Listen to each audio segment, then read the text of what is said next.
Herru, þá erum við bara byrjaðar á þessu. Velkomin í Alkast þvottahússins. Þá erum við kynnum gestinn til leiks. Það er sem sagt Gísli Guðmundsson, tölvunarforritari, tölvunarfræðingur Og forritari. og forritari og sérfræðingur í hinum ýmsum málum, gervigreind meðal annars og getur maður sagt miðill eða? Já, ég er ekki starfandi miðill. Nei, ég talaði Næmur fram- heitir það víst. Næmur bara, já. Já, við ætlum að fara inn í þetta, við ætlum að fara inn í sálnaflakk, við ætlum að fara inn í UFO, fljúgandi förulhluti, við erum hérna með mann í fyrsta skipti hjá okkur sem ætlar að tala opinberlega það, semst ekki undir nafnlind, og Project Stargate, bara skemmtilegt kvöld framdann. Ef við að byrja á einhverju svona sponsdóti, drittið í okkur, CBD, þetta er frá betri dögum, eða gott CBD, Hemp Living, fremstir í fæðabótarefnum og vítamínum og CBD. Hefur þú tekið þetta? Já, gerir það. Frá Sigga, frá? Já, minka fótapyrring, Já, fótaóverð. fótaóverð. Já, ég hef heyrt það. Hvað, hefur verið að nota þessa vöru, Legúin? Já, Þetta er mín uppáhaldsolía, sko. Þetta er sterk 20% olía. Hefur þú notað þetta paste hérna? já, ég líka fengi pissi. 50% pastið? Já, Já. það er mjög gott, sko. Ég er búin að nota þetta samhliða núna bara í nokkur ár. Ég notaði þetta á kvöldin. Eiginlega bara á kvöldin. Þú veist, getur maður ódýjað af CBD? Af kannabinóðum? Já. Já, sko, það eru skipta skoðanir það. Ég hélt ekki, en svo hitti ég eitthvað brjálæðing sem sagði mér að þú getur í rauninni fengið orðið fyrir eitrunar áhrifum. Náttúrulega bara eins og örugglega öllu. Ég meina, þú getur ódýjað af vatni, sko. Já. Þannig að, en nei, veist, það hefur engin óvidósað af freði. Það hefur engin freðað yfir sig. Nei. En óhugnarlegt, ég tók viðtal hérna daginn og það var annað podcast, það var Hampkastið, þá var ég að tala við hann hérna Magnús Þórðarsson held ég, prófessor eða eitthvað í Bandaríkjunum, hann er að kenna svona frumkvöðla fræði í kannabis og hann segir við mig hérna í stólnum, veist, nú er fólk farið að ódýja bara að deyja ofneyslu kannabis. Ég bara, hvað er það að tala um? Og þá er það nýjasta, sko, þá eru þeir farnir. Veist, það er ekki nómið það að þeir eru búin að vera að keyra THC-magnið alveg bara off the roof, heldur eru þeir fannir að dippa þessi í spice og fentanyl og svona drast, sko. Þannig að fólk er bara eitthvað að kaupa sér weed og enda bara í öndunarstoppi? Já, bara í öndunarstoppi. Hjartastoppi. Já. En það er allavega gott CBD eða betri dagar, þeir eru leiðandi í þessum efnum, kíkið á það og við erum með afsláttarkóða, það er þvottahúsið, gefur 15% afslátt. Já. Nýja fréttir frá Andri Æsland. Hvað þá? Hann er komið með netnámskeið sem kostar eitthvað X, ég man ekki hvað mikið. En hann var allavega frekar sanngjarnt. Hann sést bara netnámskeið í öndun. Og með þessu netnámskeið fylgir 5 tíma klippkort. Í þá kælingu og... Kælingu öndun. Já. Hann er hérna í Rauðagerði 25, sem sagt andriiceland.com held ég. Já. Kíkið á það. Og svo er það fargufan. Já. Við hittumst, ég hérna sagði nú ekki frá því hérna síðasta 50 dag, sko, á þriðjudagskvöldum kl. 8 er ég í lokuðum hóp niður á Skarfaklett og það er Galactic Federation Welcoming Committee eða móttökunefnd Galactic Federal. Já. En ég held að ég er enda svo eini, ég skýrði grúpuna og stofnaði hana og bauð þarna einhverju fólk inn. En það er enginn að spá í þessu. Þau eru bara að spá í góðri tónlist og sánu. Ég er bara eitthvað einn þarna að boða komu frelsarans. Hins upplýsta alvalds. Já.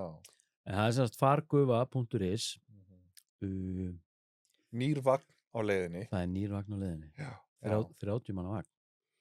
Já, það verður eitthvað. Þetta er huge motherfucker, sko. Þú lappar upp tröppu til að komast inn í hann. Og þú ert með glerrúðu í vagninum. Þú horfir yfir Skarfaklettin. Svona svolítið svipað eins og í Sky Lagoon. Ég einmitt sko heyrði að nýji vagnin verður á Skarfakletti, Já, þau verða áfram með þarna, það ekki bara orginal hjólhýsið þarna á Ægisíðu. á eins lengi og það endist, já. Já, og svo bara eitthvað svona spurning hvert þetta hjólhýsi fer. Já, það eru svona uppi vissa getgátur sem við megum ekki hafa uppi hérna ópenbarlega, en það er Já. svona verið að vinna í ýmsum málum. Já, já, Það er eins og með NATO, það er þensla í gangi, já, svolítið þannig. ok. En við erum allavega mættir, strákarnir, sem sagt Gísli Guðmundsson, velkominn. Takk fyrir.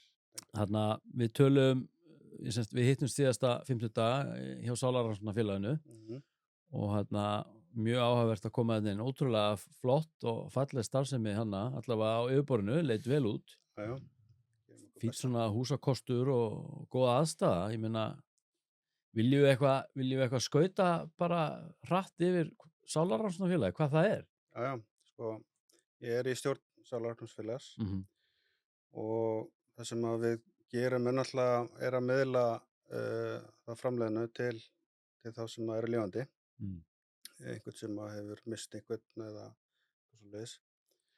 Og þetta náttúrulega fyrst og fremst byggt á kærleik.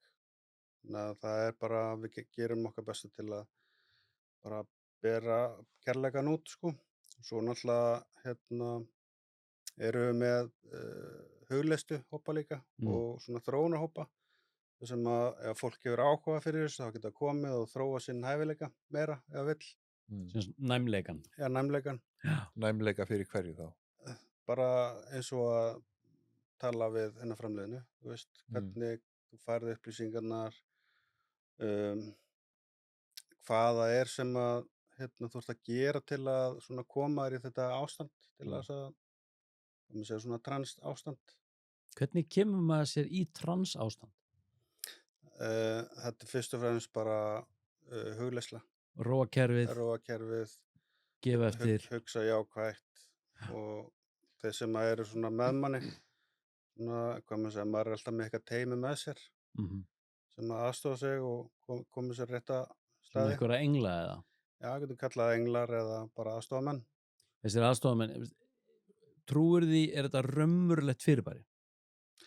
Já, sko, þegar ég var yngri þá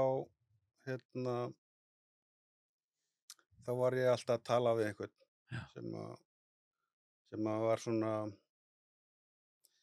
hvað maður segja, kallaði hann bara engil og það góða við það, sko, hann sagði mér aldrei neitt hvað ég ætti að gera, þú veist, þeir sem eru, hvað maður segja, með einhverjum svona geðveilu eða það er alltaf, já, þú ert að gera þetta eða þetta. En það var svona ákveðin, hvað maður segja, leiðbeining, hvernig ég get gert hlutina. Hann var ekkert að fara að segja að skjóta John Lennon eða Nei, það er ekkert svoleiðis. Var þetta þá bara rödd sem þú heyrðir? Já. Ekkert sem hún sást eða skynjaðir öðruvísi en bara með eyrum eða svona í gegnum rödd? Þetta er bara svona eins og rödd, já. Það kemur svona... Bara skýr rödd í höfðunar? Já. Og sem bara talaði við þig á íslensku? Já, bara tala þetta er svona eins og maður fær skilaboðan í svona hugmyndun líka, veist, þannig að þetta er svona, hvað maður segja, instant upplýsingar sem maður fær.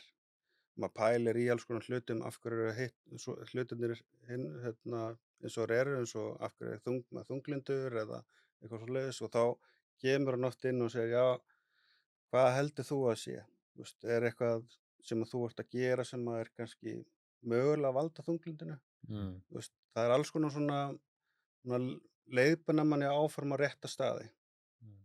En það gefa mér aldrei svörin. Nei. Það er alveg, þú veist, þeir segja bara, sko, þú verður að læra þetta til þess að geta komist eitthvað áfram í lífinu. Ef þú færð alltaf svörin upp í hendina þá læra aldrei neitt, sko. En af hverju ert þú að heyra þessa raddir sem krakki en ekki einhver annar? Ég meina, er þetta út þegar þú ert útvalinn? Ég veit ekkert af hverju, sko. Ég heyrði aldrei raddir. Ég veit ekki, kannski ekki svona uppbyggilega raddir allavega. Já, það er, sko, ég veit eiginlega ekkert af hverju ég, sko. Ég hef spurt að þessu áður, sko. Þú veist, af hverju ég eitthvað öðruvísi eða, þú veist, og ég hélt þetta væri alltaf allt normal bara þegar ég var yngri, sko. Svo náttúrulega þegar að, ég fór að eldast þá náttúrulega bara það var enginn að tala um þetta, sko. Og þetta hélt bara áfram? Já, og gera það ennþá, sko. Og Og er þetta eitthvað svona, getur þú farið í svona einhvers konar samræður eða? Já, samræður og, þú veist, það er alveg, og það er yfirleitt alltaf eitthvað uppbyggilegt, þessi samræður sem að koma. Og alltaf sami, þú veist, leyfist mér að segja einstaklingurinn? Já, það er svona eins og einn sé forsvari fyrir alla, sko. Og ég spurti nafn, þú veist, hvað hann heitir og hann segja, ég hef aldrei átt nafn. Og en þú getur kallað mig hvað sem er. Er þetta ekki svolítið svipa bara og maður muni ekki eftir bókunum sem voru skrifað hérna samræði við Guð? Jú, það er En það svolítið, ekki? þetta er svolítið mjög líkt. Ég las á þær bækur af því að það, Mjög skemmtilega, sko. já, það er mjög skemmtilega, sko.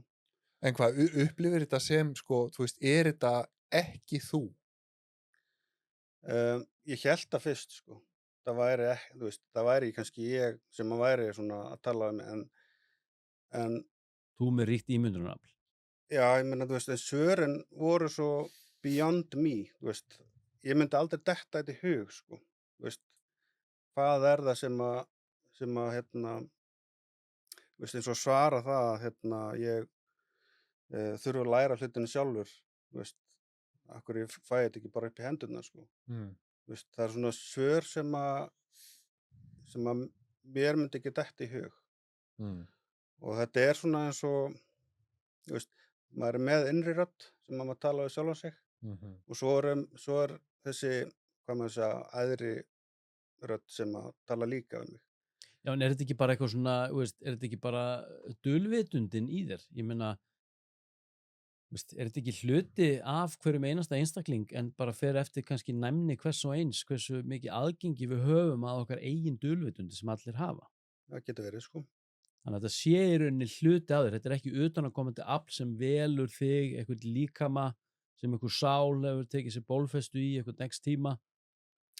Já. Þú veist, heldur bara einhver hluti af þér sem þú hefur aðgengi að, eitthvað sem að við öll höfum en við erum bara svo strópuð á því.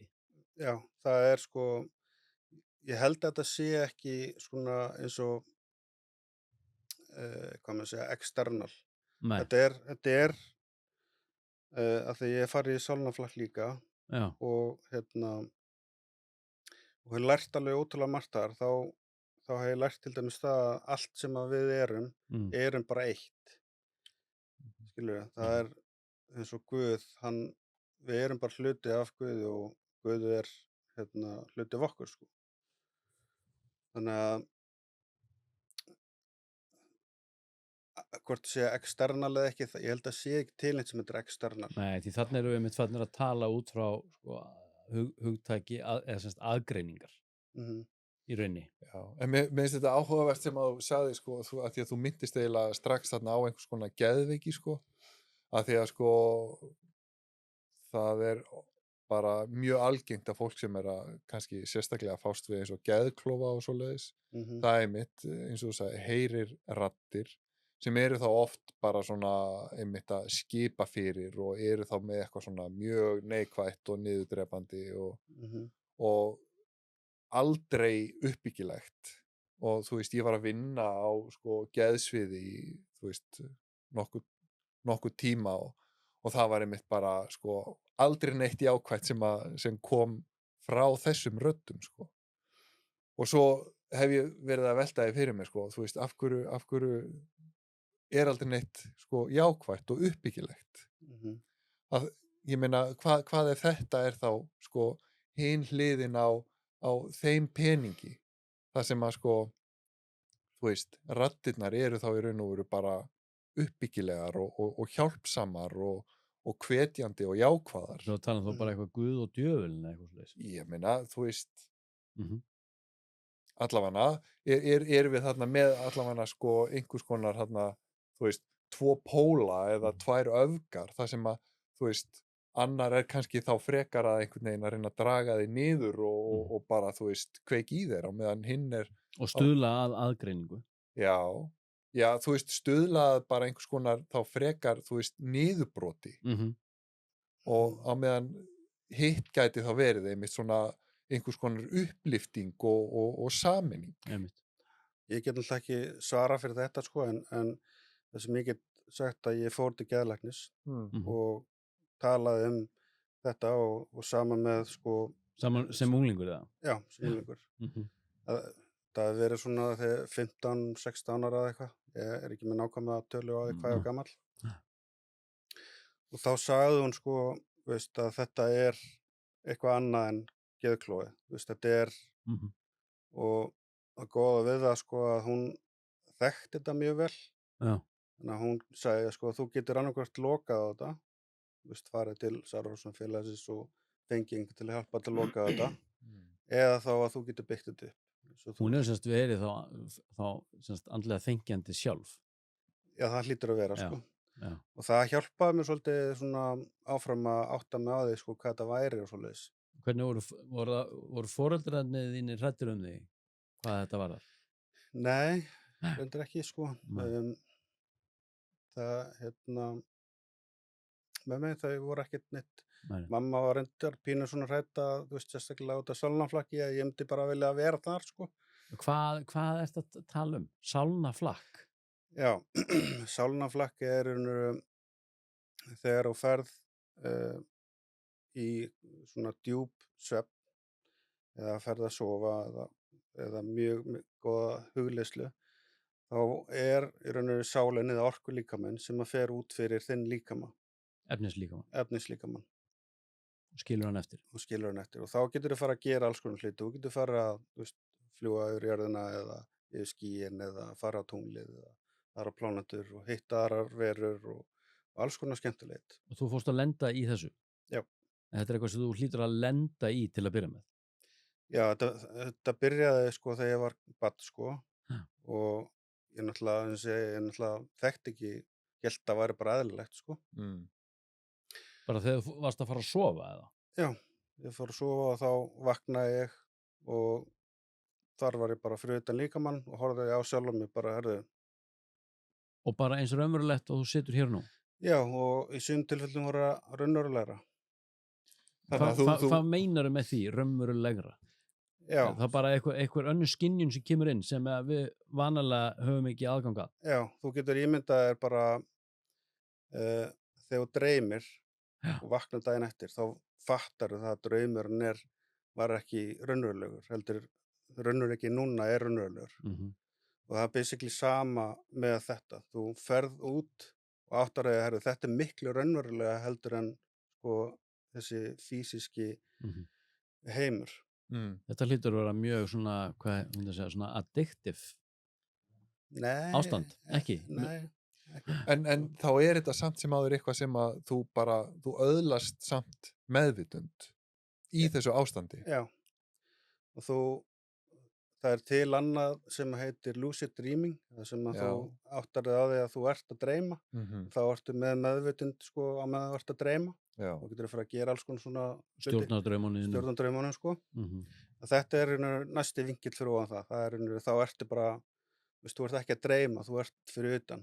Þú sér hlutin eins og eru og þú veist, þetta eitthvað, af því að ég veit að eins og með þessa ljósdrauma í raun og veru eitthvað sem að hægt að þjálfa og æfa og tilenga sér með bara, þú veist, aðferðum og hvað gildir sama þetta? Já, og það líka hægt sko, eins og ég hef lært að leið, hvað þetta ljósdrauma, getur snabbt að leið og áttar að þú ert í þessum draumi, þá getur þú farið að tekið næstu skref og segir, nú ég að dreyma, nú ætlum ég að fara út á líkamann og þá þarftu að ég myndi allir einhverja hurð sem það ferði gegnum og svona og það koma alls konar skynjar í líkamannum sem að fylgja þessu, það sko eins og svona rafmagns þeytingur sem fer upp og niður líkamann svona hratt og kannski svona eins og þrýstingur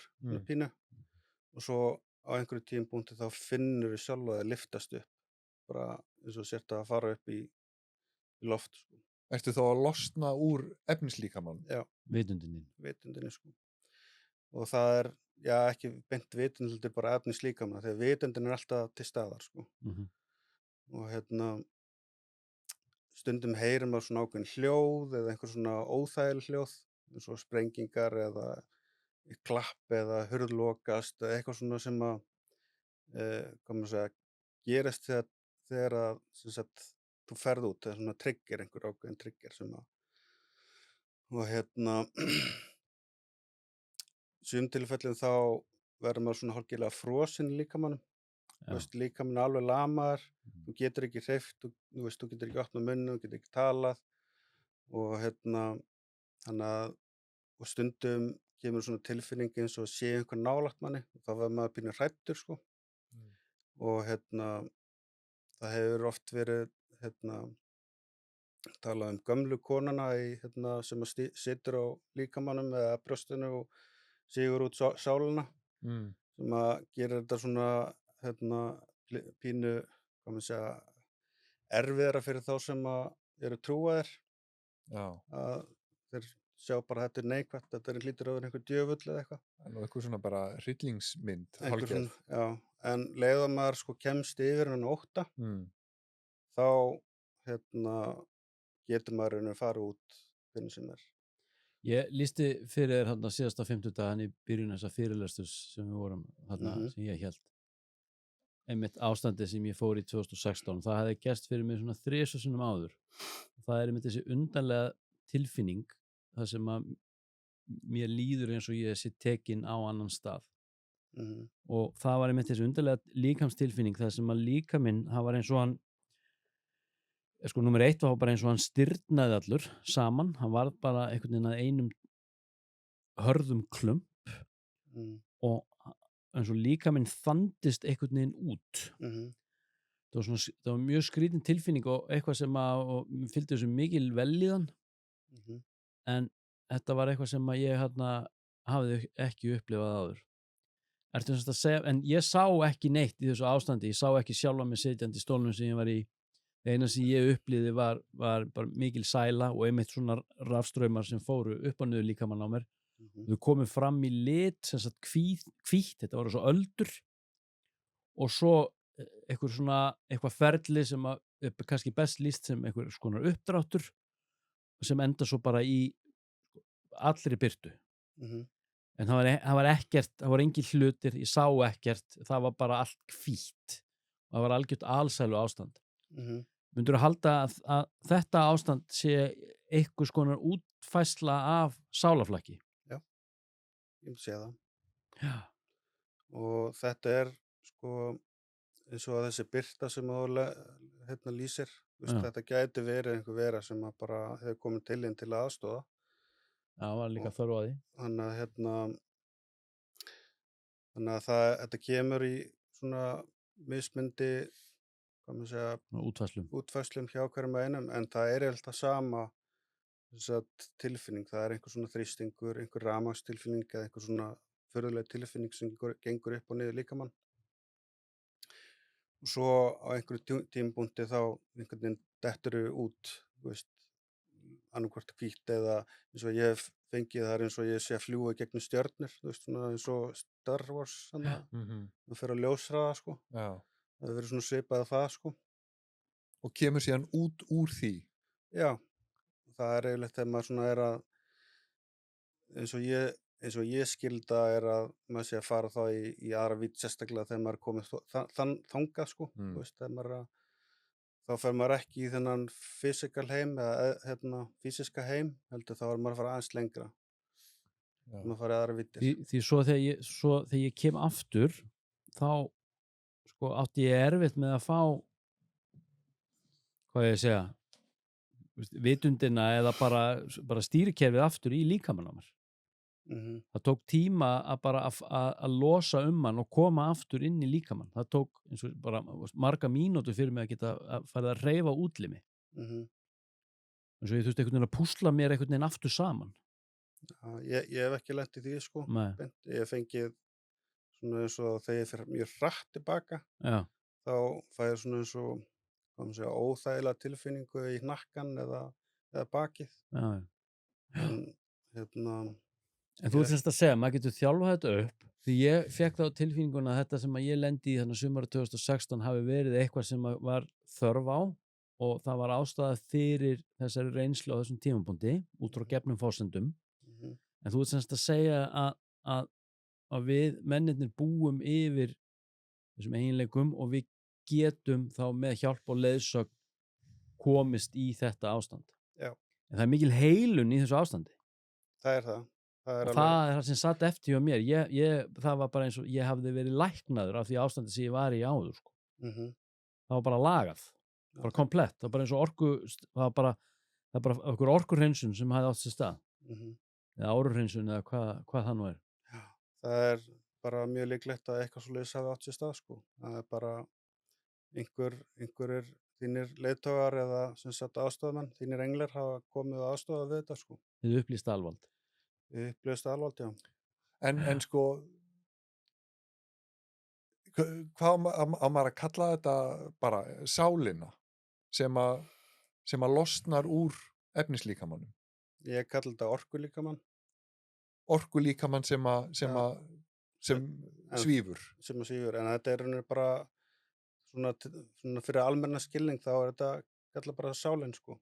Já, og sko, þú veist, getur maður sagt, þegar þessi aðskilnaður hefur átt sér stað, að sko, þú veist, efnislíkaminn sem er skilinn eftir, það er bara þá, sko, hvað maður að segja, bara meðvitundalaust kjötflykki, þannig. Því líkaminn heldur áfram að anda og hjarta heldur áfram að slá, sko.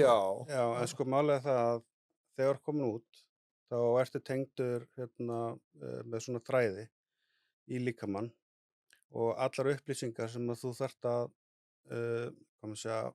safna saman eða þegar þú ert komin út, þú þarft að túlka á einhvern hátt, þannig að heilinn hann þarf að vinna þessu upplýsingar á einhvern hátt. Þannig að, jú, kjötstykki er ekki algjörlega dautt, skilurðu. Nei. Það er að vinna upplýsingarna sem að koma út. Já, einmitt. Og sko, ég meina, getur maður týnt líkamannum? Þú veist, getur maður vilst af leið? Sko, ég hef lent í því, sko, einu óþægilegu atviki. Þar sem að ég fór út og það gerist ofta að ég veit ekki alveg hvað ég á að gera, þannig að ég bara ráfa eitthvað sko. Sérstaklega þegar þetta gerist svona spontaneous. Og ég var komin inn í, hvað maður segja, einhvern svona game. Ég vissi ekki hvað var niður eða upp eða hægri eða vinstri, ég sá ekki neitt, það var allt svart. Ég vissi bara að ég var þarna, sko. Og mér fannst það svona frekar óþægilegt. Þannig að ég vildi fara heim, bara aftur í líkamann. Og það var alveg sama hvað ég reyndi, það bara gekk ekki, ég var bara fastur þarna. Þetta var mjög óþægilegt. Þannig að ég gerði það sem að Robert Monroe, sem er svona aðalhetjum í Stargate Project, að hann segir, sko, að þú lendir í svona ástandi að bara biðja að fá aðstoð, biðja ljósið aðstoð. Leið og ég bað það, þá kom svona eins og ljósbirta uppi sem að skein til mín og svo bara fljótlega eftir það þá var ég kominn tilbaka. Þannig að þetta er svona eitt af svona óþægilegu atvikum sem ég lenti í. En sko, þar til þú baðst hjálp. Þar til ég bað hjálp. En sko, þú talar að fara, þú veist, aðra plánetur, aðra víddir, en þú veist, getur þú bara farið í næsta herbergi? Já. Og sko, sérðu það sem er raunverulega að gerast þar? Eða sko, er það, þú veist, er það herbergið við hliðina á, eða er það, þú veist, herbergið við hliðina á í annarri vídd? Já, þetta er mjög góð punktur. Þetta er nefnilega að þú ert að fara í herbergið hliðina á í annarri vídd. Hvað þýðir það? Þetta skil ég ekki. Sko, allt er byggt út frá orku. Þú veist, það er alveg sama hvort það sé borð eða hvað. Að þegar að þú ferð út, þá ferðu í rauninu í sömu vídd og allt er byggt út frá. Þú veist, þannig að þú sérð hlutina eins og út frá þeirrar orku, skilja. Þannig að, og í sömu tilfellum eru hlutir sem að kannski eiga að vera á borðið en ekki þar. En þú veist, það er voða skrítið svona túlkunaratriði hvernig þú kemst inn í rauninu þetta space, mætti segja. En þú sérð eins og sko, þú veist, fólki, þú veist, ég sé kona mína þegar hún er sofandi eða, þú veist, ég sé, þú veist, ef ég fer niður tröppurnar að það sé einhverju þar, sko. Þú veist, og ég, til dæmis, eitt skipti þá var, lagðið mig eftir langan vinnudag og, svo var ég bara komin út allt inn, þannig að ég fór bara fram og þar sá ég kona mína að elda, þú veist, þannig að, og ég, þú veist, það er svona eitt af það sem að maður getur gert, en útskýringin nákvæmlega sko víddina á hlutunum, það er svolítið flókið að segja frá því sko. Ég held að það er ekki einn góð útskýring á því. Þetta er náttúrulega bara orka sem er allt í kringum okkur sko. Ég er svo mikið pervert, það fyrsta sem ég hugsa eru bara búningsklefar í world-class sko, og einhverjum kettlingum sko. Já, ég meina Það er það fyrsta sem ég hugsa sko. Já, ég meina það hlýtur að vera hægt líka, er það ekki? Kíkja í kvennaklefan. Allir bóttið, ég hef ekki gert það, ég hef ekki svona bælt í því. Í alvörunni? Já.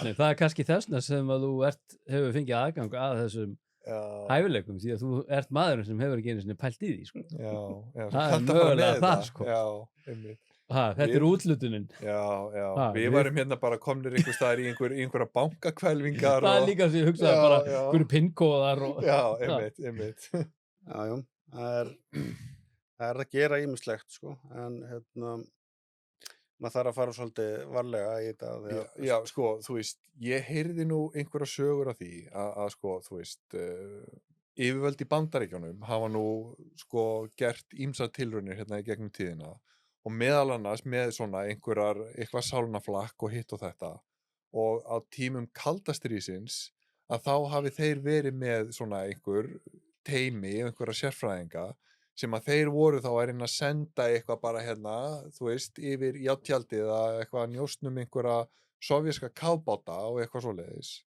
Og ég meina, hann nú alveg klárlega ekki búið að upplýsa allt sem að eitthvað kom úr þessum rannsóknum, en þó er búið að segja að í einhverjum tilvikum að það voru þarna einhverjir kallar sem að gátu bara farið og eitthvað, þú veist, fundið einhverja kafbáta og bara mælt á út og sagt bara, já, hann er þarna og komið bara með einhvern hnýtt og bara, þú veist. Er þetta ekki Project Stargate sem við erum að tala um þetta? Jú. Þú veist nú ýmislegt um það. Já, þetta er náttúrulega byrjar sko út frá, það eru nokkur aðalar sem að byrja með þetta og þar meðal svo Hal Puthoff sem að er aðal svona forsvarum fyrir þetta og hann er líka búinn að segja að hann sé innviklaður í sem sagt svona UFO agenda sem þýðir hann veit bara miklu meira en hann segir sko. Og hann segir allt voða lauslega sko. Veist, en hann er búinn að segja að þetta er til, veist, og allt þetta. En hann nær í nokkra aðala með sér í lið í Project Stargate og Þetta var á vegum CIA. Þetta er á vegum CIA. Og þeir fara til mann sem heitir Robert Monroe á stað sem heitir Monroe Institute og þar eru þeir búin að sérhæfa sig í svona remote viewing og out of body experience eða astral projection eða sálnaflakk.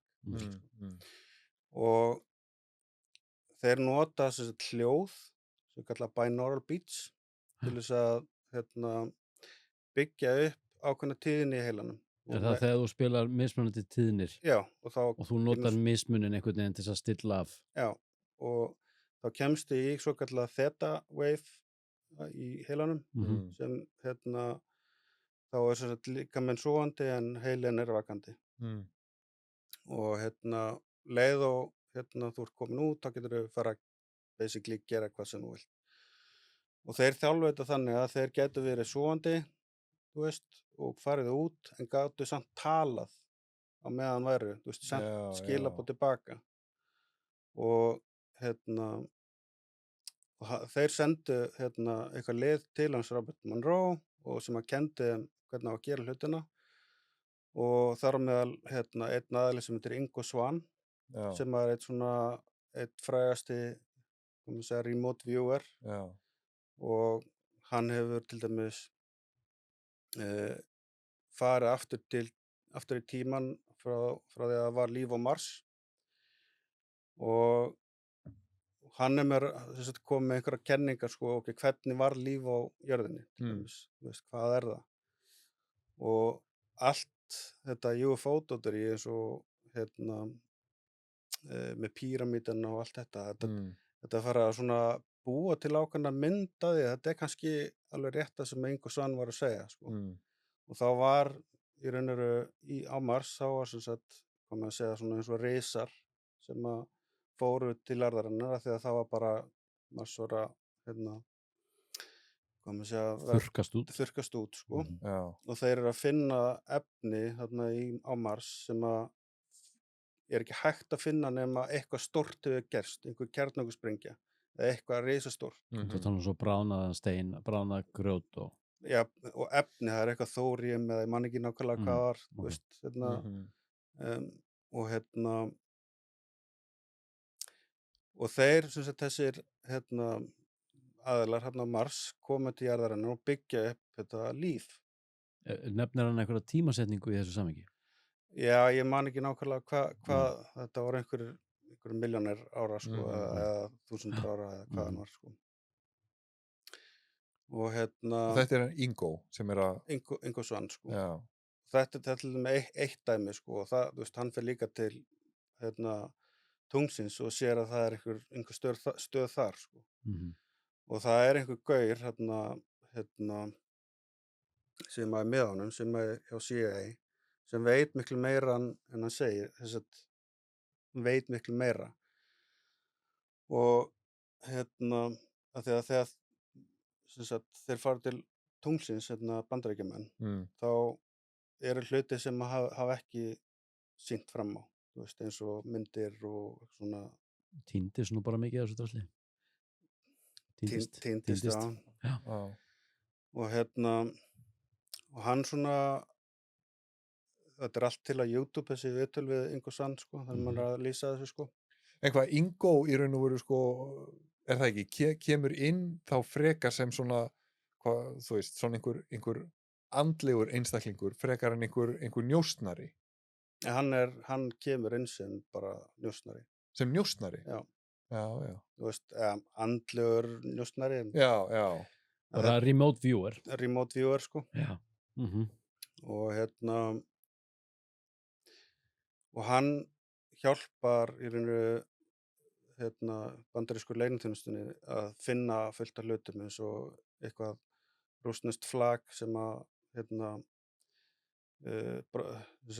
lenti í einhverjum aðstöðum í Brasilíu eða eitthvað, ég man ekki hvað var og hann gæti bara pinpointað nákvæmlega staðsetninguna, það er þarna, þú veist, þetta GPS-koordinat og svo fór það bara og náði í vélina sko. Og þetta voru einhver tæki sem að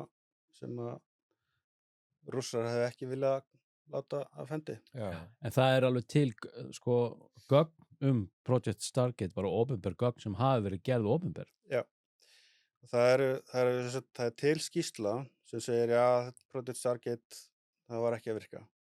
Það var einhver hluti. En síðan er sem sagt hann Lou Alessandro held ég neyti. Hann sagði þeir eru ennþá að þessu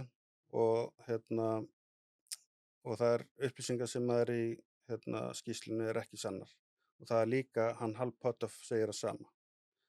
Þannig að þeir eru svona, hvað maður segja, reyna að minnka áhugann fyrir þessu því að það er, en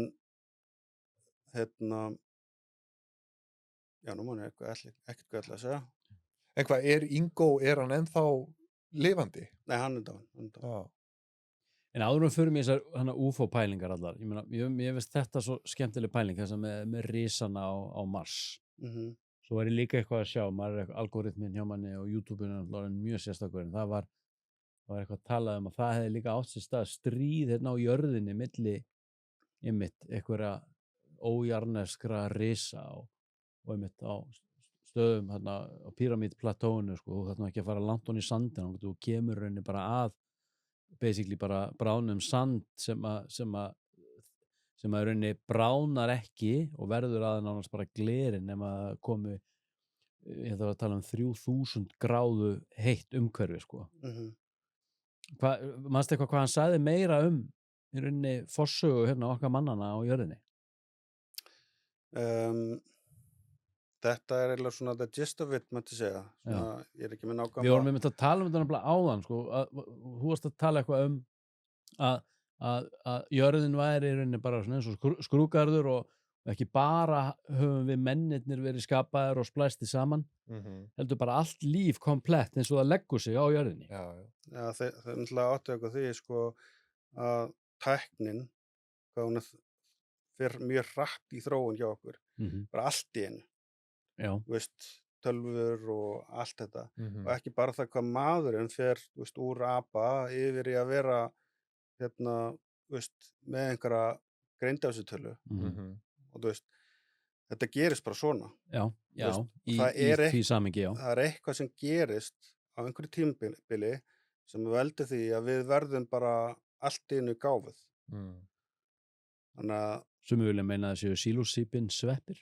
Það getur verið Þetta hef ég heyrt. sko. Það er líka verið talað að þessar verur séu að gera DNA-breytingar á okkur. En veist, þetta er náttúrulega bara allt sem að getgátur.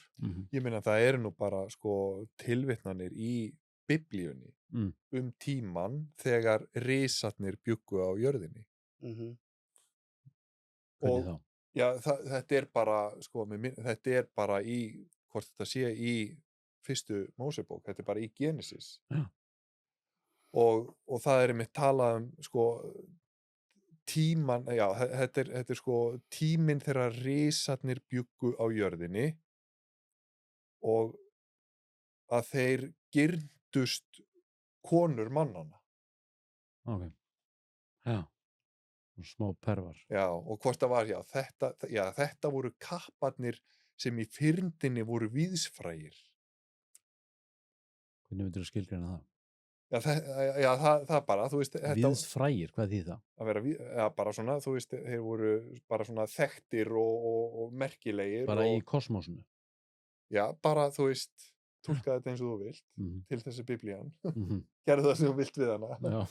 Já, en þetta er allavega, þetta er skrifað í Biblíuna, risana. Davíð og Góliat. Já, til dæmis, einmitt, Davíð og Góliat. Já.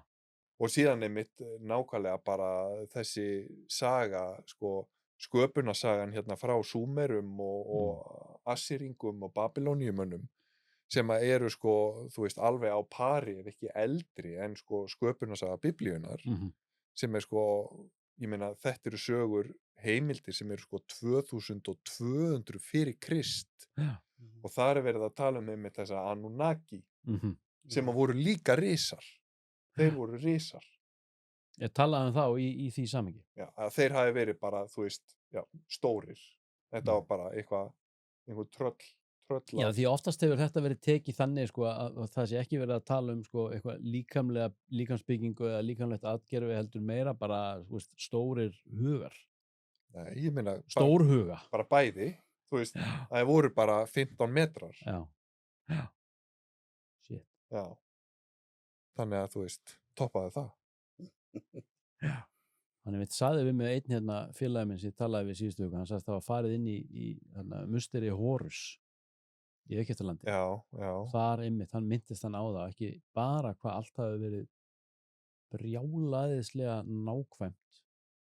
Hann talaði um þetta eins og þetta hefði bara verið leysiskorið. Já. En það hefði allt verið svo brjálaðislega stórt. Öll hlutföll í öllu, hvort það var hurðið eða bekkir eða, veist, það var bara allt stórt. Já. Bara fáránlega stórt. Engu samhengi við það sem við þekkjum í dag, sko.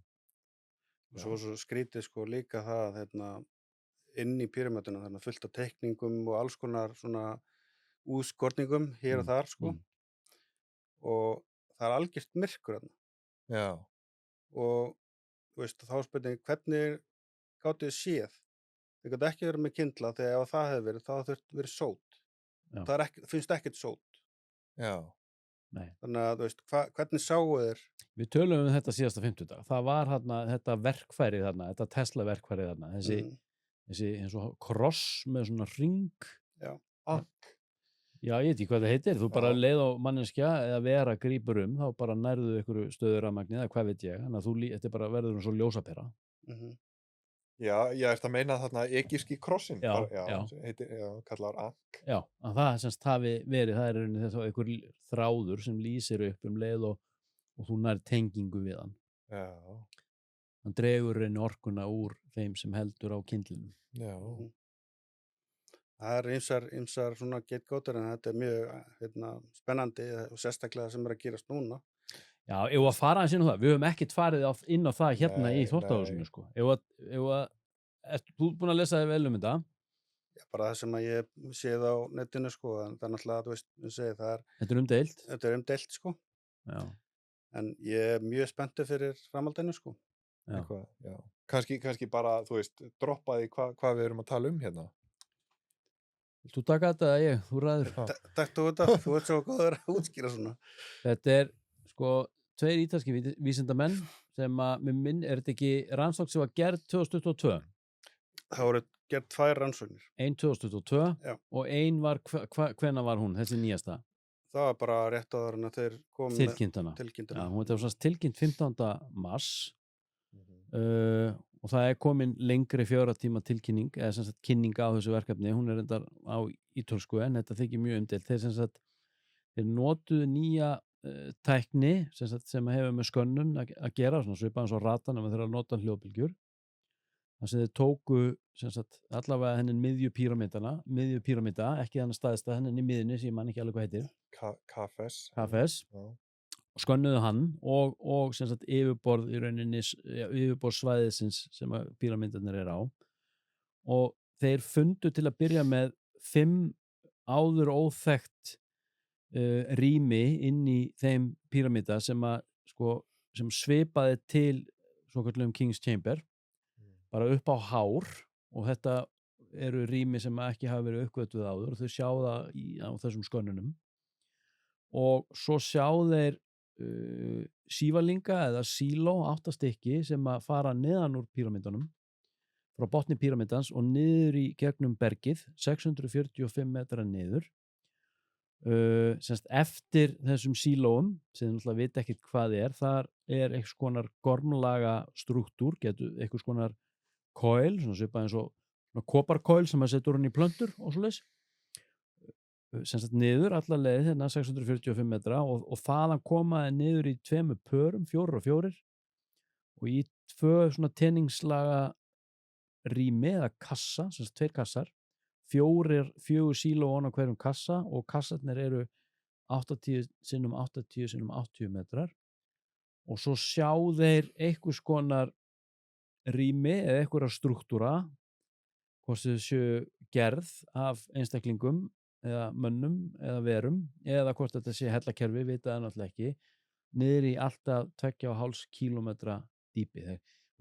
Sumir að túlka þetta sem bara eins og einhver underground city og það má auðvitað túlka þetta á alla vegu, þetta er opið til túlkunar en upplýsingarna sem koma tilbaka úr þessum hljóðkastbúnaði í þessum gerfinöttum svo tekin í gegnum gerfigreind og þessar skönnunarmyndir sem við höfum verið að sjá eru í rauninni úrvinnsla út frá gerfigreind sem gerir þetta allt svona svolítið nýstárlegt og kannski mögulega svolítið sketchy. Já, en aftur móti þá eru þeir búin að gera tilraunir eitthvað til að bakka sig upp með. Já. Þannig að þeir eru með einhvern stað þar sem að þeir vita hvað er þarna inni og skanna það. Sömu upplýsingar koma. Já, þetta er mjög áhugavert. Mjög svo. Já, en þetta er svona, þú veist, ég vildi óska þess að þetta væri satt. En það er einhvern veginn bara, þú veist, eftir því sem að ég er búin að einhvern veginn að grafa og gramsa hérna, eftir upplýsingum bara, þú veist, þessa tækni sem þeir að nota. Þú veist, hvaða tækni er til sem að getur gefið okkur einhvers konar mynd af því sem að gerast hérna, þú veist, 700 metrum, eða ég tala nú ekki 2 kílómetrum þeir eru ekki að skanna sig í gegnum bergi, undir yfirborðinu. Nei. Já, þeir eru ekki að því, Nei, en ef það er verið að tala að skapa einhverja mynd af því sem að gerast, þá bara, þú veist, 700 metra undir yfirborði jarðar. Já, meira. Já, ég meina, þú veist, ef við erum bara að tala um þessa sívalinga og Já, já, þessa kassa, já, að þá erum við með 700 metra já, og sko, þú veist, það er bara verið að tala um einhver Doppler-radar já, einmitt, og SAR-radar, þú einmitt. veist eitthvað, Mhm, Seismic Activation Radar, eitthvað. mhm, Og síðan, þú veist, GPR sem er svona Ground Penetrating Radar. mhm. Að sko, þetta er svona það sem er verið að fleygja fram sem sko tækninni sem er verið að nota. Nýstárleg. Já, nýstáleg.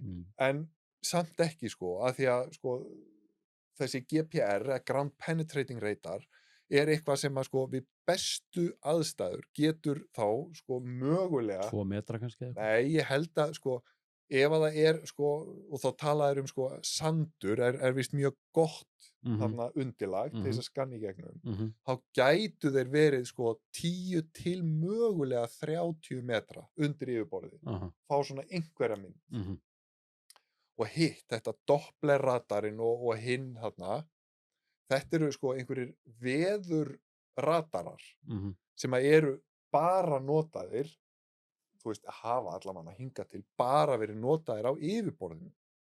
Þannig að hvernig þeir eru einhvern veginn að nýta sér þessa tækni til þess að skyggnast undir yfirborðið, það bara, þú veist, er allavega ekki ljóst fyrir mér, af því að, ég meina, þetta er ennþá bara alltaf á einhverju ítölsku og eitthvað hálf óljóst. Það er verið að þýða henni fyrirlestu, veist. Já, já. En þetta, þú veist, ég meina, það hefur sko að öllum líkindum verið hérna bara ljóstansi lengi að til dæmis sko að þarna undir Sfinksinum á Gísasléttunni, þar eru klárlega einhver rými og einhver holrými, einhver, þú veist, einhver mannvirki sem að sko opinberlega sko enginn hefur fengið að rannsaka. Það eru búin að loka fyrir sko rýmin. Já. Þú getur farið þarna í hvort það sé hóla eða eitthvað líka. Já. Það kallar ABC, D hóla eða eitthvað líka. Í C hóli þá er rými sem maður hægt að fara inn í. Já. Þeir eru bara búin að loka fyrir það. Já. Og það einmitt sko, þú veist, er ekki einhverja svona kenningar það, hann þarna, hvað heitir hann, Sahid Hawass þarna, sem öllu ræður í þarna fornleifa fræði í Egyptalandi, sem er bara yfirmaður sko fornleifa og sko hann sé bara með eitthvað agenda sem að komi í veg fyrir að fólk sé að eitthvað grafa allavega þarna. Er þetta ekki bara múslima trúin? Ég held að. Ég held að þetta sé út af trúnni sko. Nú? Já, eða mig grunar það sko. Þú ert náttúrulega búin að kollvarpa, ef þú kemur einhverjum ákveðnum upplýsingum sem sett upp á yfirborðið, þá ertu náttúrulega búin að kollvarpa hérna alveg heilli hugmyndafræði, hvað var það þeirra eigin trúarbrögð? Lofs í alla. Já, ég meina, það getur verið. Það er ákveðin getgáta sem hefur verið hent fram.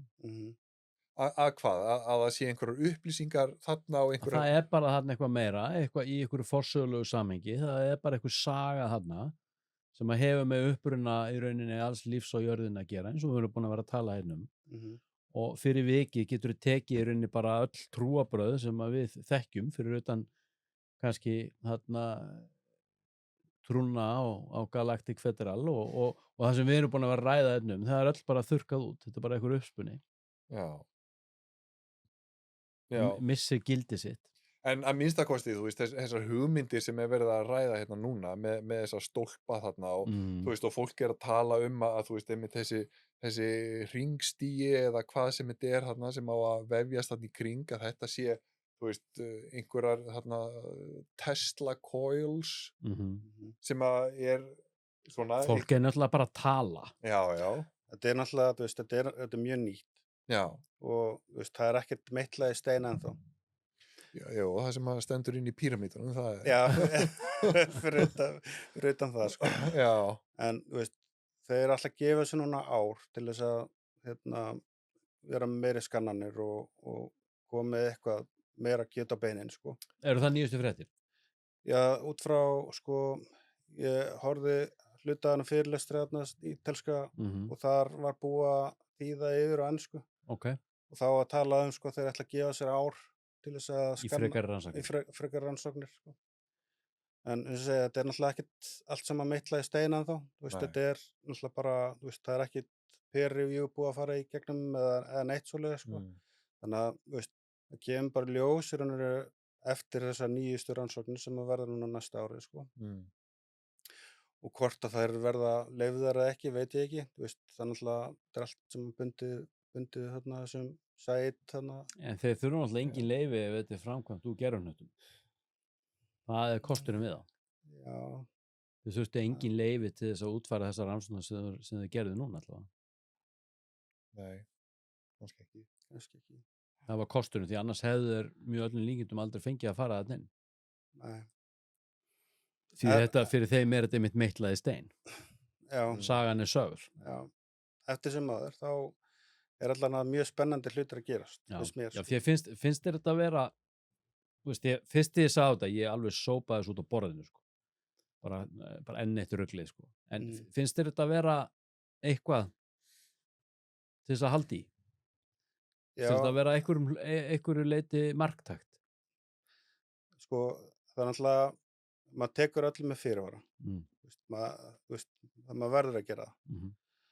Og ég held að við höfum eftir að fá einhverja góðar upplýsingar á einhverjum tímpúnti, sko. Það sem það verður, sko. Mér finnst það bara mjög áhugavert. Það er alveg það, sko. En að UFO, já.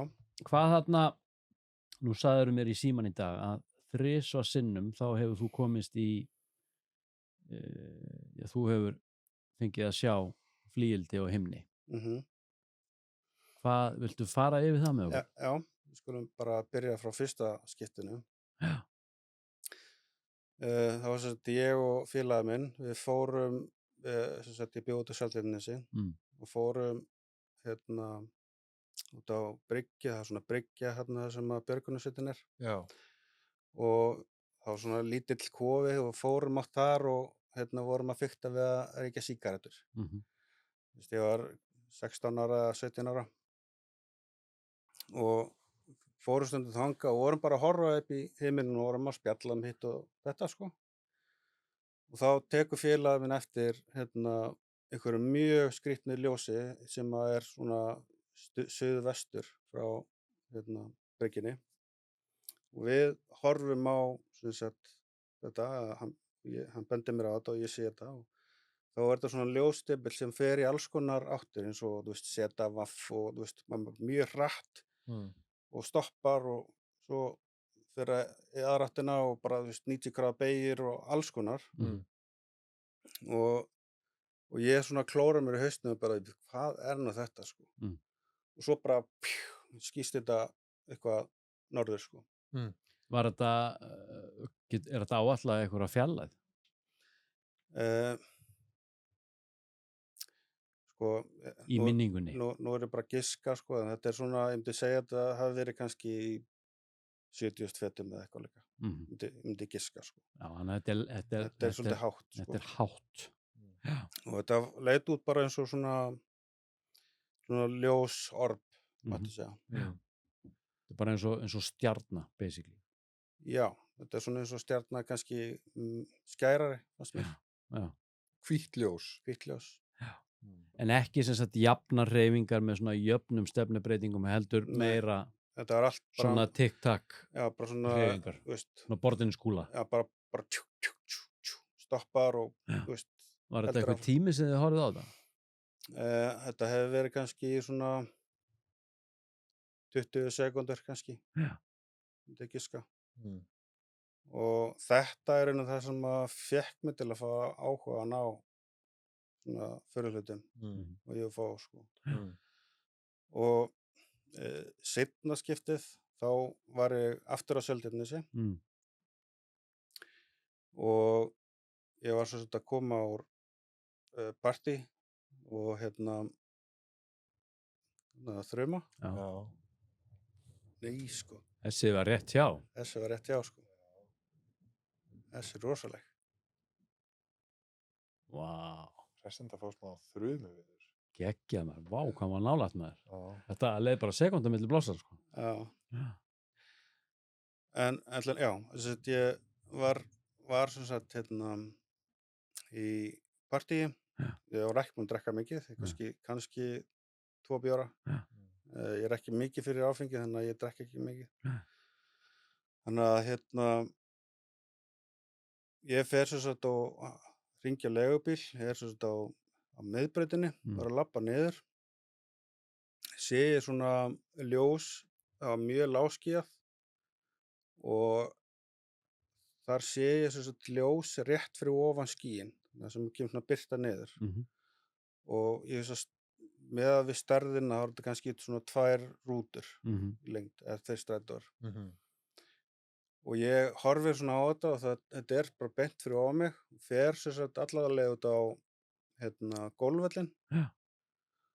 Og stoppar þar í smástund og kemur svo aftur og svo fer það út á sjó. Já.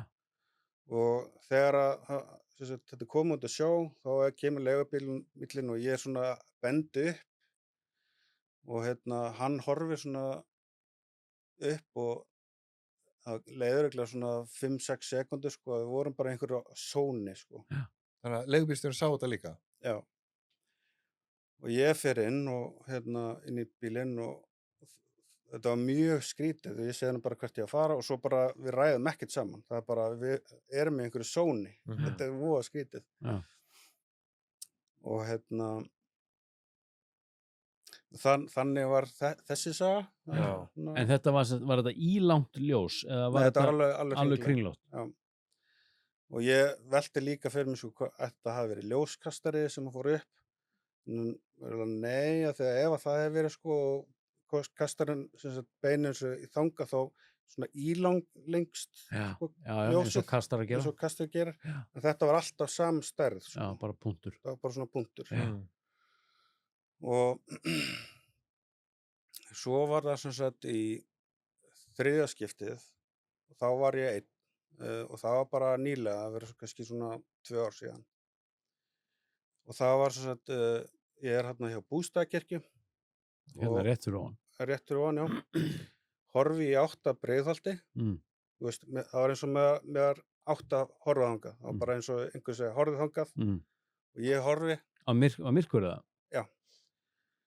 Og þar sé ég sem sagt svona aðeins vinstra við hæsta punkta á Breiðholtinu. Sé ég sem sagt einhverja birtu og hún var sem sagt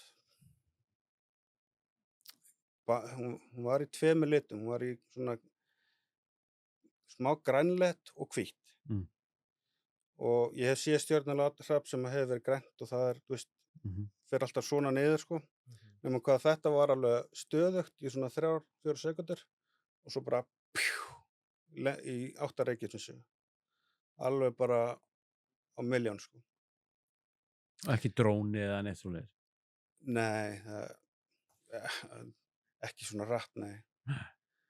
Það er alveg ómögulegt sko. Það er 4. skiptið en ég er ekki ennþá viss hvort þetta hafi verið eitthvað. Okay. Sem sagt, þetta voru með áramótin og ég var á Hálsbraut og þar sé ég svona, er að horfa í átt að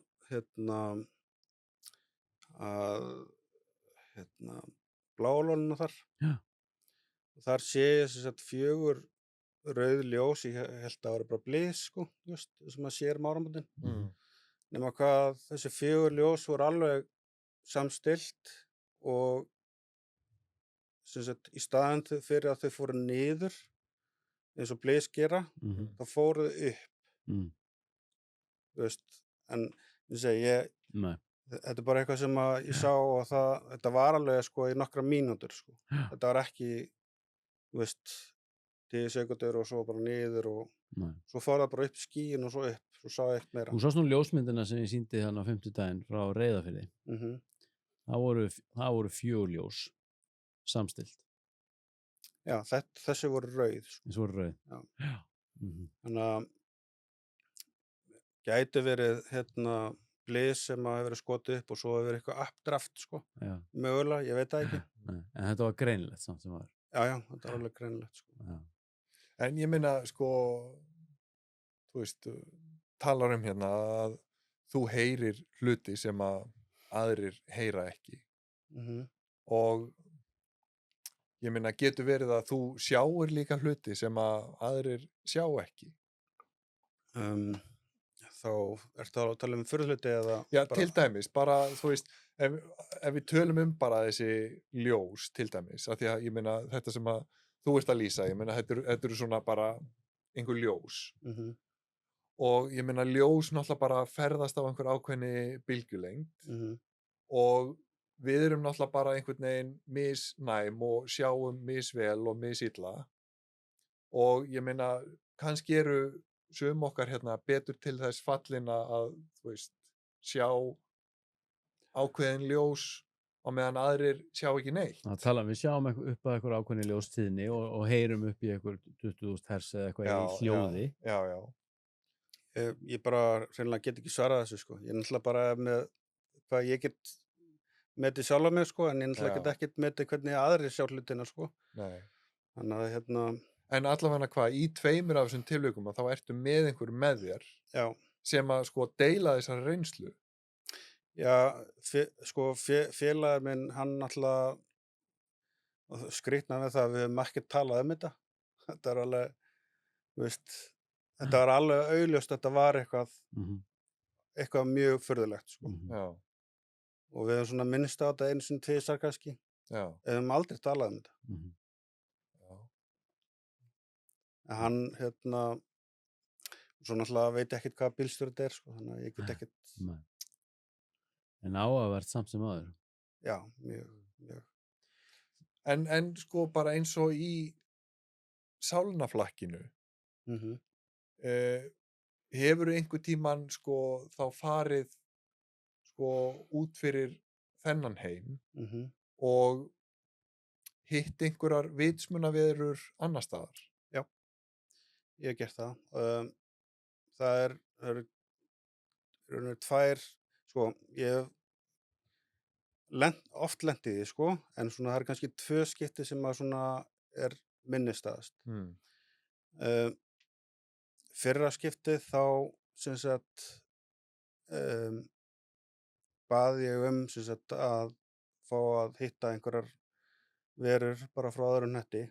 Þegar þessi netti sem að ég fór einnig kringum eins og Tungleið og Mars og allt þetta var allt bara steinar og svoleiðis, þannig að ég líflaust. Bara líflaust sko, eins og ég sá það.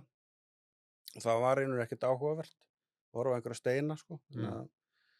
En svo baði ég að fá að fara á einhverja plánetu sem annað líf var. Það kem ég sem sagt að einhverju borg og líktist svolítið svona eins og Bretland, þessi svona hlöðnuhús pínu, en það var miklu svona hátæknilegra, þú veist. Í miðju torginu þá var svona risastór súla sem var bara gerð úr birtu, og það voru allir þarna sem voru þarna kring, voru einhvern veginn svona að velta þessari birtu fyrir sér. Og það var ein manneskja sem ég hitti sem var voða lík okkur mönnunum, þú veist, hendur og fætur, sem að mér fannst svolítið skrítið, þegar sko ef það er einhver annar hnöttur, hvernig getur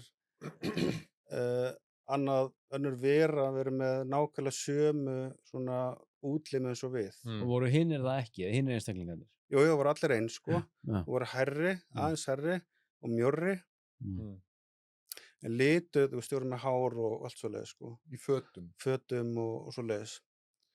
Og það var ein manneskja sem sneri sér við og horfði á mig og spurði mig hvort að ég sæi hana.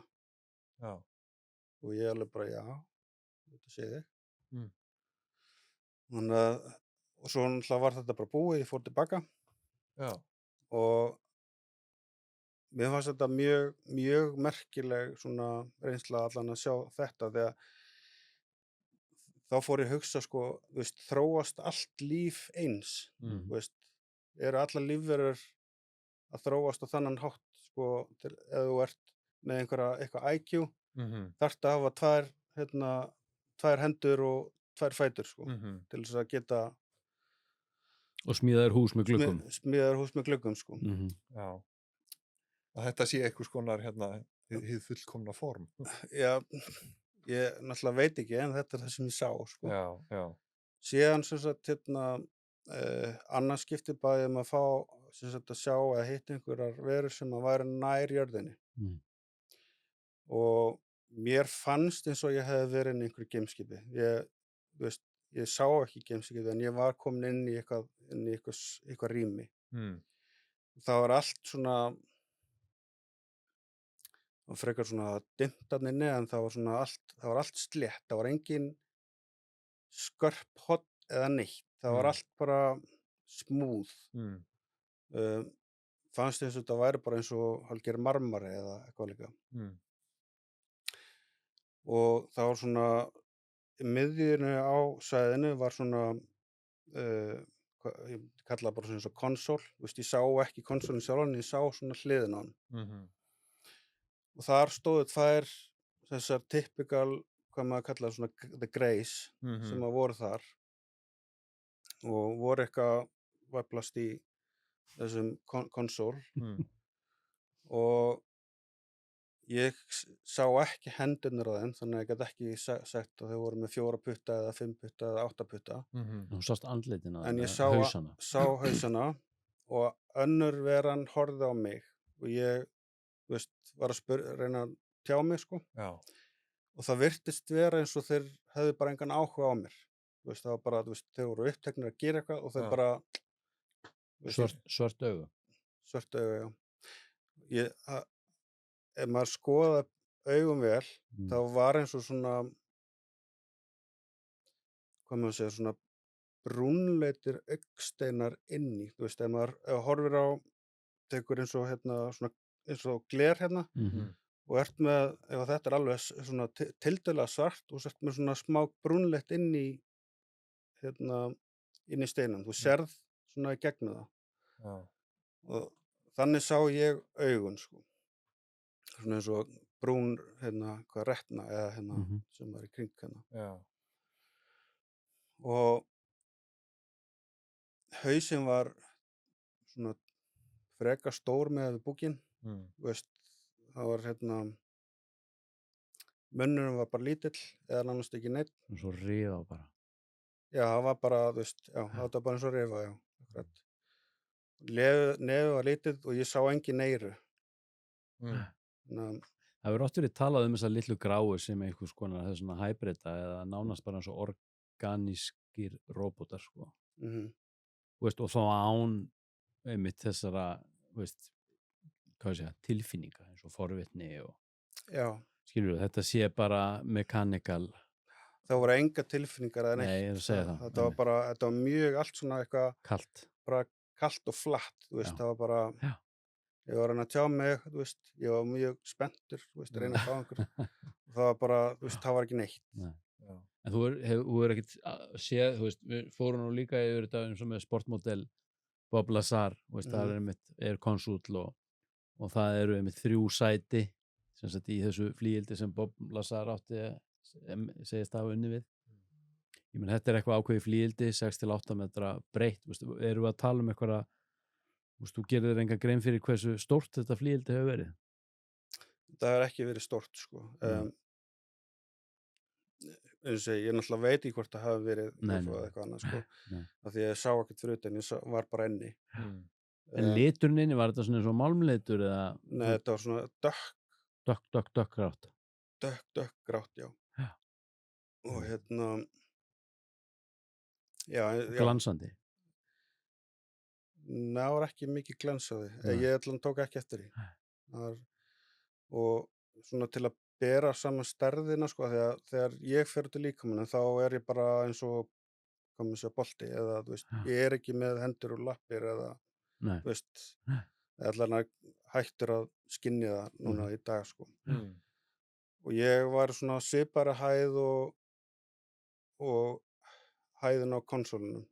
Þannig að það er pínarlegt fyrir mig að átta mig á heildarstærðinni á hvað verurnar voru stórar eða allt í kring, sko. En þetta er náttúrulega bara, ágiskun, þegar ég segi að veran hafi verið kannski 1,80 eða eitthvað alveg. um, þannig að það er voða erfitt stundum að meta stærðir af því að maður í svona öðruvísi formi heldur efnislíkamann, sko. En þegar þú kemur tilbaka úr svona sálnaflakki, ég meina, ertu með skýrar minningar af þessari reynslu eða er þetta eins og í draumum? Ég er með skýra minningar. Þú ert með skýra minningar? Já. Stundum, þú veist, sérstaklega ef maður er mjög þreyttur, þá getur maður gleymt hlutunum, sko. Og það verður svona einhver hálfgerð þoka. En yfirleitt þá vakna ég, þú veist, og er að melta það sem að gerðist. En hvað, þú veist, ertu ekkert uppgefin þegar þú vaknar eftir eitthvað svona ferðalag? Nei. En ég held að ég verði bara hérna að deila áhyggjum móður þinnar að sko, þú veist, að bara, þú veist, hafa áhyggjur af því að koma ekki aftur. Að einhvern veginn, sko, ég meina að þú sést ekki bara dottin í eitthvað hérna sálnaflakka fíkn, sko, finnst mér alveg bara stór merkilegt, sko. Einhvern veginn að vera með þennan möguleika að einhvern veginn geta bara ferðast heim og geyma og hérna. Já, það geta allir gert þetta, sko. Já. Það er nefnilega málið, sko. Og margir gera þetta án þess að muna eftir í, þú veist, á nóttunni. Já. Þannig að, þú veist, ef maður hefur áhuga fyrir þessu og vill prófa sig áfram, þá er hægt að fara, þú veist, og skoða bækur eftir Robert Monroe og fleiri aðila, sko. Þannig að læra þetta. Mér vekur hérna forréttni að vita eitt, það er hérna, þú veist, nú þú hérna hjá okkur, þú ert að segja frá þessu og þetta, já, bara, þú veist, þetta fer í fjölmiðla, þetta fer í blöðin, þú eru nafngreindur, þú ert að segja þessu sögur, ég meina, þú ert bara venjulegur maður með vinnu, ertu ekki hræddur hvað fólki finnst eða álit annara? En við samt taka það fram, þú kemur þessu mjög vel frá þér og þú kemur mjög vel fyrir, sko. Nei, ég er alveg komin yfir það, sko. Já. Þú veist, mér er orðið alveg sama, sko. Já. Á þetta eftir að koma einhverjum á óvart, eitthvað bara Gísli, þú, af öllum mönnum. Já, sko, það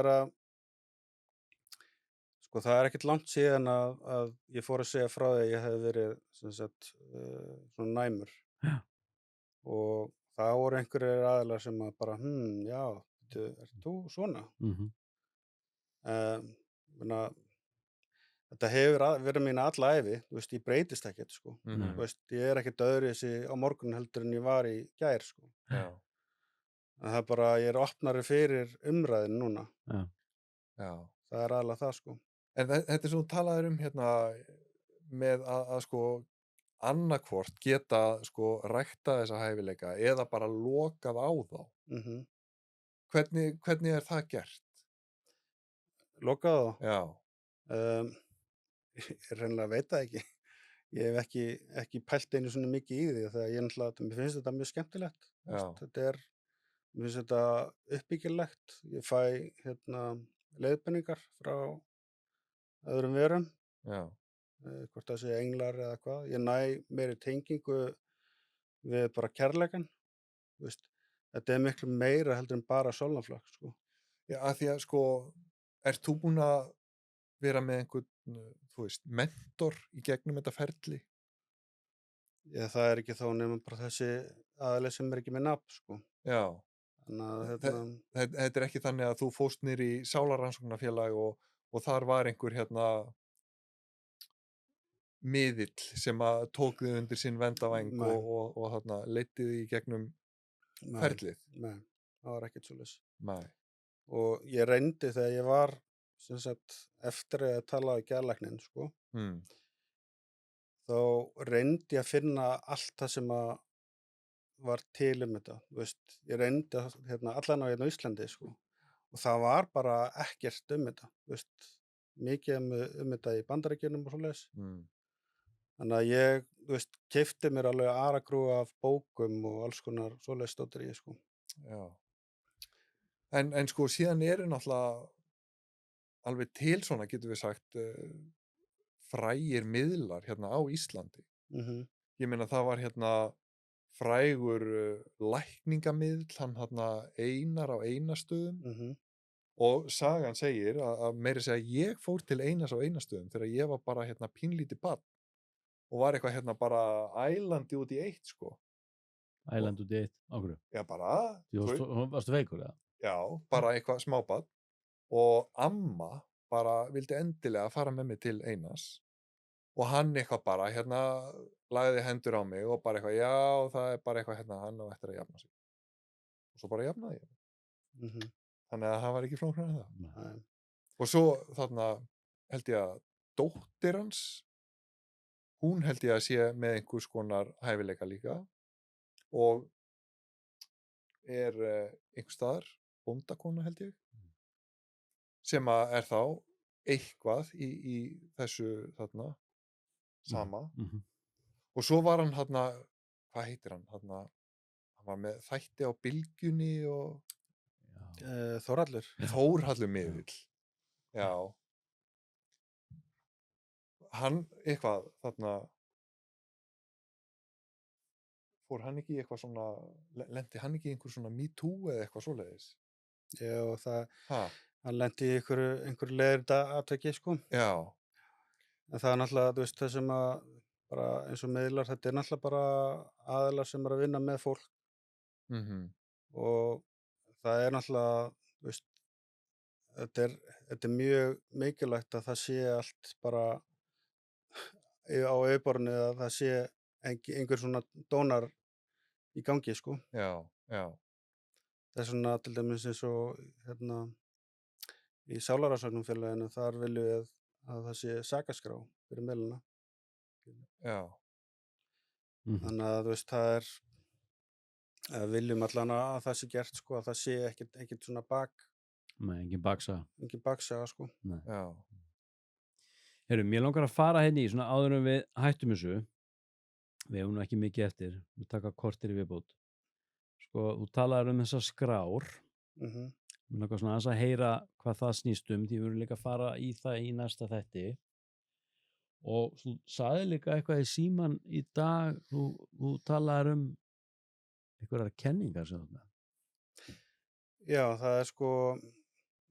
Þetta er tvennt, ég var til í að fara inn á þetta snöggt og hann við hættum. Já, sko, Akashic Records er samansafn af gögnum að allt sem hefur gerst á jörðinni og bara í alheiminum og allt sem mun gerast. Þannig að ef ég fer til dæmis í sólnaflak, þá finn ég ekki fyrir tíma. Veist, það er ekkert línulegt. Nei. Þannig að, þú veist, 10 mínútur geta verið, þú veist, 6 mánuði fyrir mér, sko. Og hérna, í Akashic Records, þá er bara basically gert að allt sem mun gerast og hefur gerst er skráð þar inn. Af hverjum? Já, ég myndi segja hinum æðsta, Smith. Ég náttúrulega þekki ekki nákvæmlega hvernig Akashic Records virkar, en ég hef farið þarna inn og, þú veist, skoðað og velt hlutum fyrir mér, sko. Hvað er þetta bara svona eins og eitthvað skjalasafn? Já, þetta er svona eins og ef við tökum dæmi, þá sko þetta kemur út mismundi hjá mismundi aðilum, sko. Fyrir mér kemur þetta út eins og svona hefur séð svona kúlu sem að spámenn eru með, þú veist, og eru svona spá. Það er alveg svo það, nema það inn í því er svona eins og ljósgeislar sem að, þú veist, og ef að ég snerti til dæmis kúluna, þá get ég, þú veist, skoða mín eigin líf til dæmis. Eða skoða hvernig framtíðin verður. Og það voru hlutir sem að mér fannst bara ekkert sérstaklega spennandi að skoða um sjálfum mig í fyrir líf. Og einhver redneck bully til dæmis sem að kærði mig ekki neitt annað en með sjálfum mig, sko. Og svo er líka farið og skoða sjálfum mig sem hvort að ég verið í Ísrael eða einhvers staðar þar sem að er svona mjög heitt og svona steinar, svona brúnir steinar, sko. Þar var ég til dæmis bara að betla fyrir barnið mitt, sko. Og allt sem að ég fékk upp í hendurna, brauð eða peningar, það var sko ómældur kærleikur bara að fá eitthvað, þú veist, að einhver labbi framhjá og gefa manni brauð á þess að, þú veist, gera sér grein fyrir hvað að gera. Það svona kærleikur sem er ekki hægt að meta almennilega. Þetta svo mikilvægt fyrir einstaklingin. Og það svona þau skipt, það það sem að ég hef farið í gegnum með Akashic Records. En það miklu meira til þarna. Það þú veist, getur þú farið að skoða lottótölunar, ég veit það ekki, ég hef ekki reynt það, þú veist. Já. Sjálfsagt örugglega einhver gert það. Já. Veit það ekki. En mína kenningar svo að við erum okkar ein skapari á okkar svona umhverfi. Þegar að ég tek ákvarðanir, þá hef ég tekið allar ákvarðanir sem að til eru. Nema ég fer bara þá leið sem að mín vitund að fara. Þannig að hver ákvörðun bara eins og búið til nýja vídd. Þannig að ég að fara að gera þangað eða þangað, ætla ég að vera glæpamaður eða ekki, þú veist. Þannig að mín vitund fer það leið sem að þann raunveruleika sem ég bý til. Og fer inn í þær víddir. Fer inn í þær víddir. Það er svona sagt að, til dæmis, ef þú síkretar eitthvað eða, þú veist, biður eitthvað, þá færðu það á endanum. Já. Og þá ertu að fara þá vídd sem að sú vitund eða sú leið sem að vitundin fer. Já. Þú veist að segja bara allt sem þú hugsar og allt sem þú finnur, það muntu verða. Já. Þannig ef ég finn mig í einhverju hlutverki sem fórnarlamb sem að með óttablendna tilfinningu gagnvart peningum og ég líti á mig sem fjötraðan í fátækt, þá enda ég bara með krabbamein í rassinum og bara enda ég fangelsi með bóba ofan á mér í sturtunni. Basically, sko. Já. En svo get ég, ef ég bara með, það krefst náttúrulega mikið sjálfsöryggis og líka bara það að sko, ég var að ræða þetta við eina konu í gærkvöldi, nákvæmlega þetta. Hún var að fara inn í aðstæður og hún var einmitt að vonast til þess að eitthvað myndi gerast í þessum aðstæðum. Og þá kemur þetta einmitt að þig, sko, þú veist, þú getur verið með von, svo getur verið með óbilandi trú. Og munurinn þar á gríðarlega mikið, því að ef þú ert með óbilandi trú, þá ekki pláss fyrir efa. Ég minnsti efi, hann eyðileggur þetta fyrir þér. Það alveg rétt. Og þetta svolítið fín lína, sko, því að við óttumst að eitthvað verði ekki, eitthvað sem við stefnum á, og þar að leiðandi missum við trúna. Fattarðu? Já. Þetta svona rakvélablaðs þunn lína sem að þarf að finna. Já, þetta líka sama, þú veist, óskir. Já. Ósk bara ósk. Já. Þú veist, ég ætla að óska mér að vera ríkur. En það þýðir ekkert að hún rætist. Þú þarft að gera eitthvað til þess að... Þú alveg tilbúin að sætta þig við það að það gerist ekki. Já, og þá ertu komin á þetta rakvélablað, sko. Já. Og þá segir ég óskin rætist ekki. Nei. Þannig að til að fá eitthvað, þá verður maður að einblíma á það. Þú veist, maður verður að hugsa, þú veist, framtíðinni, það ætla ég að vera. Og það verið að tala um það núna með í rauninni hækkun, það verið að tala um hækkun tíðni, mælt í þessi Schumann resonans hérna á jörðinni. Hjartsláttur jarðar að breyta tíðni og maðurinn fyrir vikið með hjálp sólargosa og afstöðu himintungla og svo kemur Galactic Federation of Light og að nýta sér í rauninni þessar aðstæður til þess að hækka tíðni manna og koma okkur inn í meiri samkennd og svo framvegis. Og þar heyrði ég daginn að í því samhengi þá erum við að öðlast meiri og sterkari getu til með þessara gullgerðar listar sem þetta rauninni þetta alkemía. Og þá heyrði ég mitt, sko, ég þarf það er ekki nóg fyrir mig að ímynda mér, ég þarf að setja mig 100% inn í aðstæður.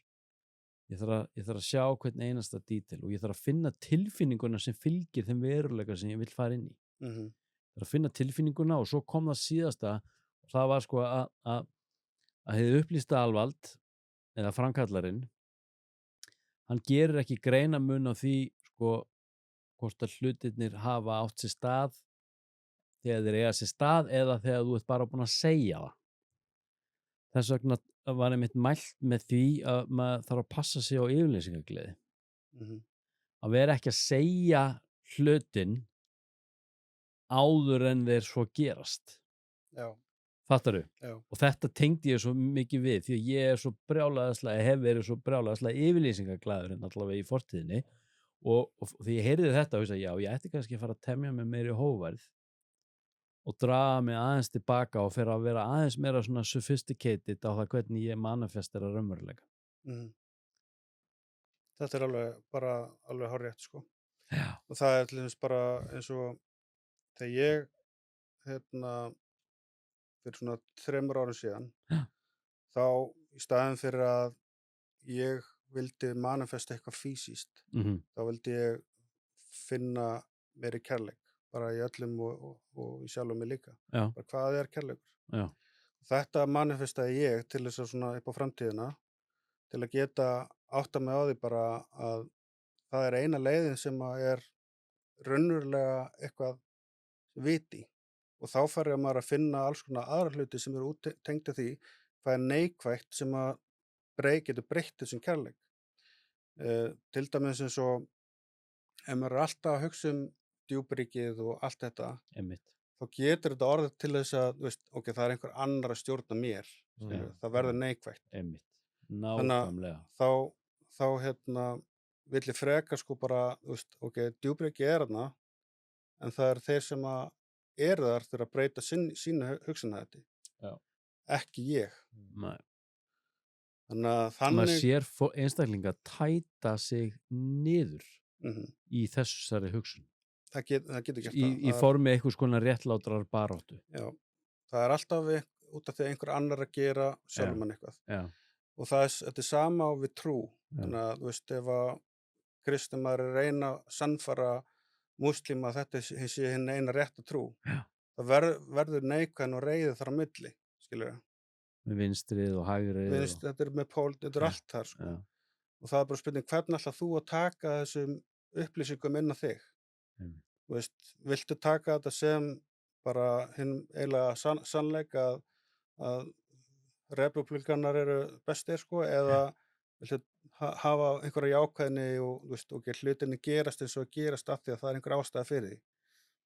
En hvað, er það þá spurningum bara þína samfæringu, þitt viðhorf, þína staðfestu að einhvern veginn bara vera tilbúin til þess að bara, þú veist, taka á móti þessum fréttum og taka þátt í þessu samfélagi án þess að þetta sé einhvern veginn að breyta þér eða buga þig? Já.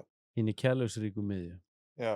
Þegar ég hef líka sagt, sko, að þó að sé eitthvað slæmt í gangi, þá er kærleikur í því öllu.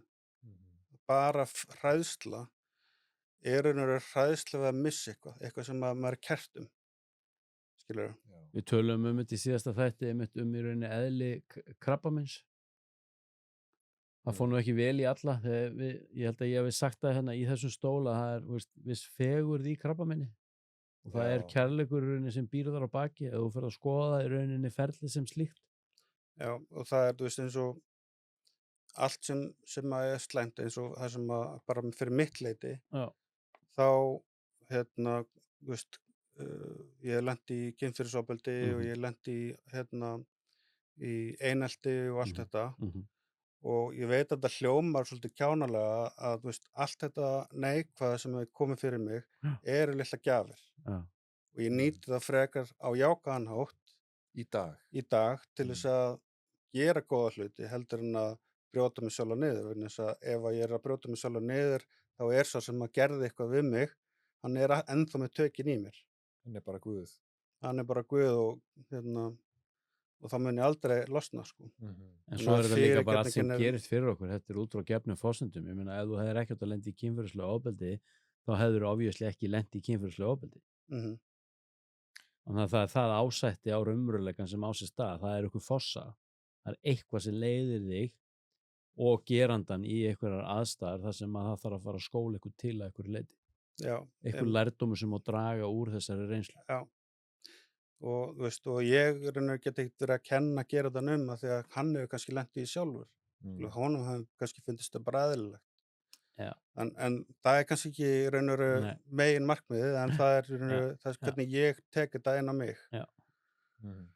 Þannig að ég horfi bara á allt í rauninu sem kærleika, og þetta er svona einhver ákveðin flétta sem að hinn aðri hefur smíðað. Ég held, þetta sem þú ert að segja núna, þess að þú talar sem kenningu, ég held að þetta er quantum leap fyrir manneskjuna.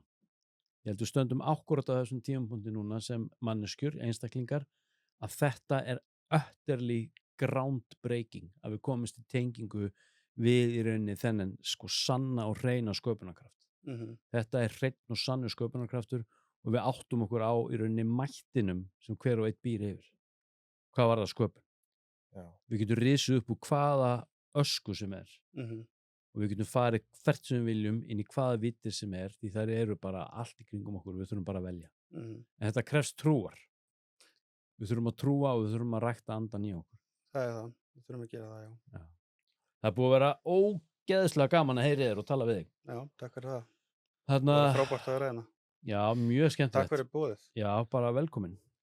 En hvað, ef að fólk hefur áhuga á sálnaflakki eða UFO eða sambandi við framliðina, er þá í boði að hafa samband við sálarrannsóknarfélagið? Já, það er náttúrulega hægt að hafa samband við sálarrannsóknarfélagið varðandi miðlun og heilun og svoleiðis. Ég veit ekki með UFO, það er allan ekkert á dagskrá hjá okkar að vera með það. Það tala bara við Gunna? Það tala bara við Gunna Dan, sko. Já. Það var eitthvað í kjölfar á þessum fyrirlestum sem spurði hvort ég geti veitt enga tíma. Já, nákvæmlega, ég tók eftir því. Og ég bara vissi ekki alveg hverju átt að byrja, sko. Því að ég náttúrulega bara bulla mig út úr hvaða aðstæðan sem er en ég veit ekki alveg hvað hann átti við. Kannski maður ætti að fara, ég meina, kvöldlítar. Já. Ég var að segja, það er þarna heimilda þáttaröð á Netflix, eitthvað Raelians, það sem að þetta er einhver þarna einstaklingur, byrjar sko bara eitthvað 1973 í Frakklandi, veistu hver þetta er? Nei. Hann heitir eitthvað Claude eitthvað, en fer að kalla sig Rael, sem er þarna sendibúðin, sem að einmitt kemst í samband við geimverur og fær einhver skilaboð kærleika og Elohim, og Elohim er bara að gefa honum kærleika og upplýsingar og fólk fer bara að flykkjast í kringum hann og hann fer bara að byggja söfnuð og svo er bara eitthvað allir orðnir allsberir og fólk komið í einhver alls konar æfingar og þú veist, ég er ekki búið með þessa seríu, en þangað sem að, þú veist, ég er komin, er hann einmitt komin á einhvern brjálaðan sportbíl og farin að keyra mjög hratt, sem að, þú veist, minnir á Ertu að tala bílaflottan en það fyrir þetta? Já, nákvæmlega. Já, einmitt. Þannig að ég bara hlakka til að fylgjast með. Að sjá hvernig þessi sería endar. Já, sko hinn heilbrigði kvöldlítar, það er spurningum að breyta svona þessari ímynd. Já. Við sjáum til. Ég veit ekki, ég er ekki alveg þarna, sko. Nei. Herðu, geggjað. Ég var að ljúka þessu. Já. Frábært. Takk fyrir að koma í kvöld. Takk fyrir.